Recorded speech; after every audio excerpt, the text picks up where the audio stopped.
Last week ছিল পুকির birthday. তো আজকের ভিডিওতে দেখাবো যে পুকির বার্থডেটা আমরা কিভাবে সেলিব্রেট করেছি। এই দিনকে অফিস থেকে ফিরে আমার এত বেশি খিদে পেয়ে গেছিল যে আমি ফ্রেশ না হয়েই খেতে বসে গেছিলাম। তার উপরে ছোটো মা বানিয়েছিল গরম গরম লুচি, ছাড়া যায় বলো। দেন রাত্রি 12টার সময় উইশ করব বলে খুব তোড়জোড় করে কেক ঠিক রেডি করে চলে গেলাম পুকির কাছে। পুকি তো ভীষণ খুশি এবং ও এই টাইমটার জন্য জাস্ট ওয়েট করছিল। দেন 12টার সময় কেক কাটিং হলো আর পুকি বসে পড়েছে পুকির গিফট নিয়ে, যেটা বোন ওকে গিফট করেছে, সেটা হচ্ছে ফ্লোটিং পেন।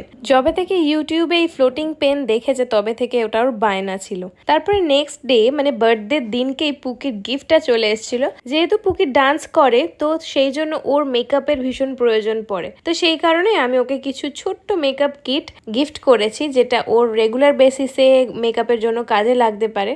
তো ওইগুলো পেয়ে তো ভীষণ খুশি হয়েছিল। দেন রাত্রিবেলা আমরা চলে গেছিলাম ডিনার করতে। আর এখানে দেখো আরও একটা পুচকি এসছে, দিয়াকে তোমরা এর আগেও দেখেছো। এরপর আমরা সবাই মিলে চলে গেলাম আর ক্যাফেতে, বাড়ির কাছে, দেরি হলে অসুবিধা নেই, রাত্রিবেলা বাচ্চাদেরকে নিয়ে যাচ্ছি, বেশি দূরে আর যাইনি। ওখানে গিয়ে আমরা অর্ডার করলাম চিকেন তন্দুরি, দেন অর্ডার করলাম চিকেন সিজলার, যেটা পুকি আর দিয়ার ভীষণ পছন্দ হয়েছিল। দেন তারপরে কিছু চাইনিজ মেন কোর্স অর্ডার করেছিলাম। আর এই পুরো ডিনারটাই স্পন্সর করেছিল অর্পণ, আর এটাই ছিল ওর তরফ থেকে পুকির জন্য বার্থডে গিফট। তো আজকের মতো এইটুকুই। সবাই ভালো থাকুন, ভালো রাখুন। See you soon, by.